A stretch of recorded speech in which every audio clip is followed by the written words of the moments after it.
Joe Rogan bows down to censorship.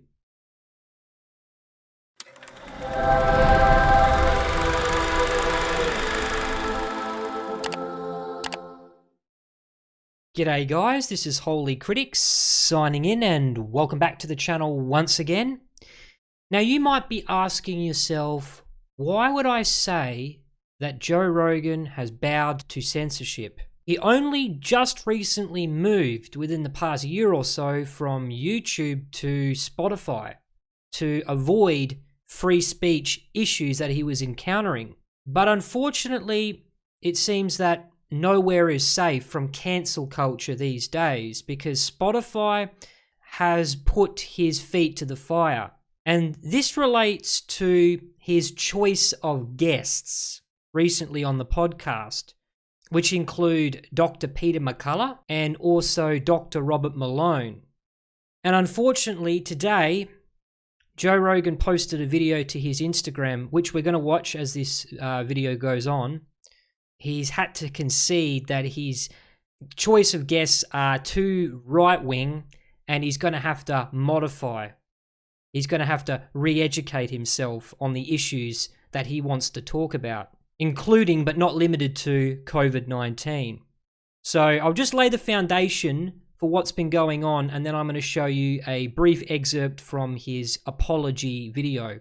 Spotify has announced a new approach to dealing with COVID information after music legend Neil Young's public denunciation of its popular podcaster Joe Rogan. Last week, Young demanded Spotify remove his music from the platform. Quote unquote, "I'm doing this because Spotify is spreading fake information about vaccines, potentially causing death to those who believe the disinformation being spread by them." Young specifically cited Rogan's podcast, The Joe Rogan Experience, which has an estimated 11 million listeners per episode.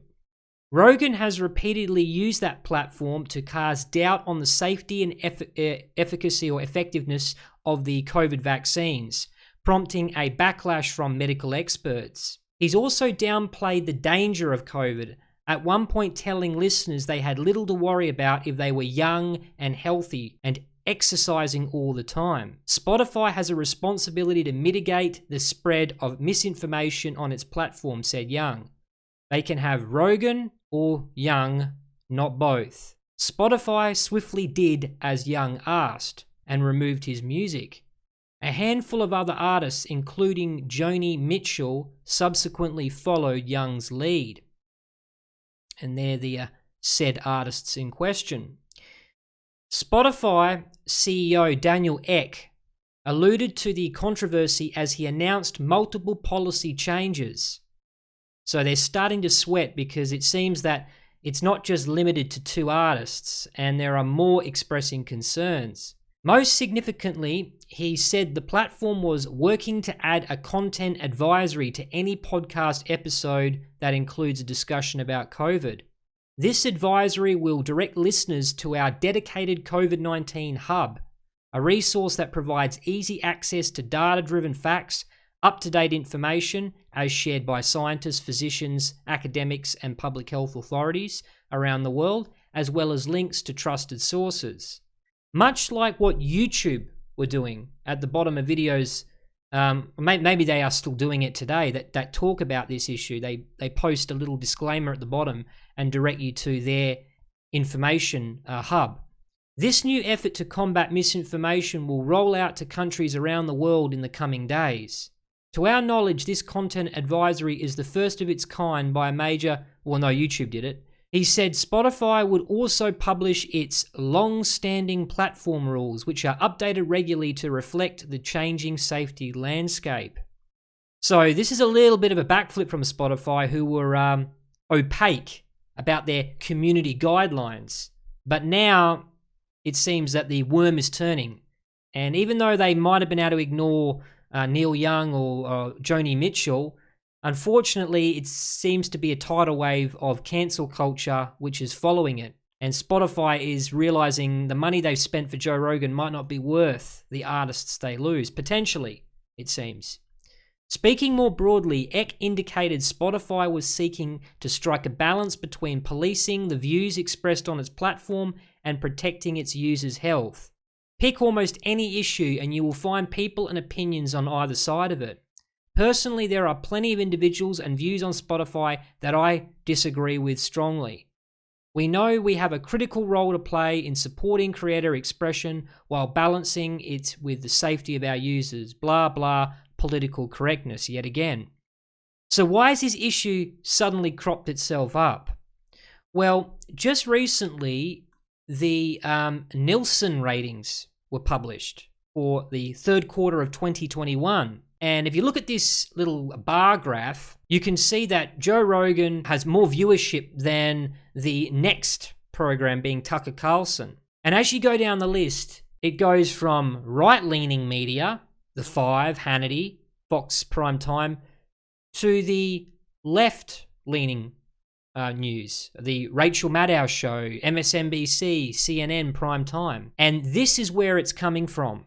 They are getting absolutely creamed in the ratings game. And Joe Rogan, who's not qualified, he's certainly not a news presenter, he's a commentator for UFC, is kicking their ass at what they spend all their day caring about. He gets 11 million views per episode. But unfortunately, that doesn't seem to be enough, because just a few hours ago, Joe Rogan posted on his Instagram.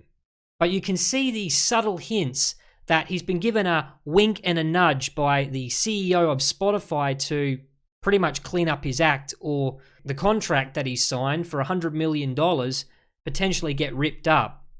I don't know what else I can do differently other than maybe try harder to get people with differing opinions on right afterwards. I do think that that's important, and do my best to make sure that I've researched these topics, the controversial ones in particular, and have all the pertinent facts at hand before I discuss them. Again, I'm not trying to promote misinformation. I'm not trying to be controversial. I've never tried to do anything with this podcast. But, I mean, what he just said then was pretty self-evident all along. Joe Rogan has never given actual advice. He just has conversations with prominent people from, in truth, from both sides of the aisle. Maybe in recent times he's slanted a little bit more towards the alternative scenery, but he did have Sanjay Gupta on the program not that long ago, where they talked about the horse dewormer or whatever, and he pretty much ran rings around him if you watch some of the clips from that 3-hour podcast. So I don't think he's ever claimed to be an expert in anything except UFC fighting. Other than just talk to people and have interesting conversations. I didn't plan it. I can't believe it's as successful as it is. It was never really an idea that I had. The podcast started off as just fucking around with my friends and having fun and talking. And then when it became popular, other people wanted to come on, and I was like, oh, it'd be cool to talk to that person. Oh, he's interesting. Oh, she's got a cool book out. And then, boom, it's become what it is today, which is like some out-of-control juggernaut that I barely have control of. So my pledge to you is that I will do my best to try to balance out these more controversial viewpoints. He's going to make an attempt to balance it out. Why should he have to do that? He's not a news program. He's just a podcast. There seems to be a huge misclassification about Joe Rogan, because even though he's got a lot of influence and certainly a lot of followers, he's not claiming to be anything that he's not. He even says there that the program has pretty much become a juggernaut. It's out of control now, and really it was not intended to be a competitor to the mainstream news sources. In fact, he says he used to watch CNN and MSNBC. Sure, he's got criticisms of them more recently because they seem to be more editorialized and opinionated rather than just telling you the straight-laced facts about what's going on. But he really shouldn't have to make a video like this unless he's being pressured from the corporate side. Points with other people's perspectives so we can maybe find a better point of view. I don't want to just show the contrary opinion to what the narrative is. I want to show all kinds of opinions so that we can all figure out what's going on, and not just about COVID, about everything, about health, about fitness, wellness, the state of the world itself. It's a strange responsibility to have this many viewers and listeners. It's very strange, and it's nothing that I prepared for, and it's nothing that I ever anticipated. I am going to do my best in the future to balance things out. I'm going to do my best, but my point of doing this is always just to create interesting conversations and ones that I hope people enjoy. So if I pissed you off, I'm sorry, and if you enjoy the podcast, thank you. Thank you very much. Thank you to Spotify. Thank you all. Why would he apologize for pissing you off? He really couldn't care less about how you interact with his content.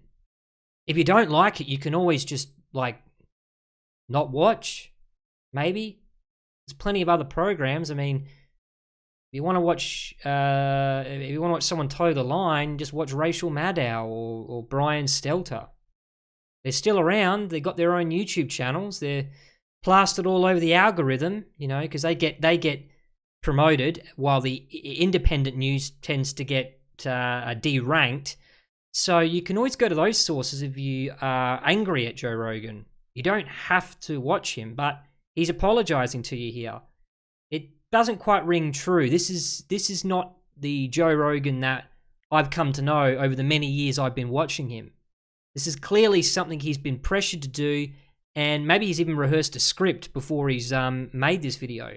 So a little bit disappointing that he has to concede like this. Anyway, please share your thoughts in the comments below about the Joe Rogan Spotify controversy. Do you think his pandering to the woke mob will keep them happy?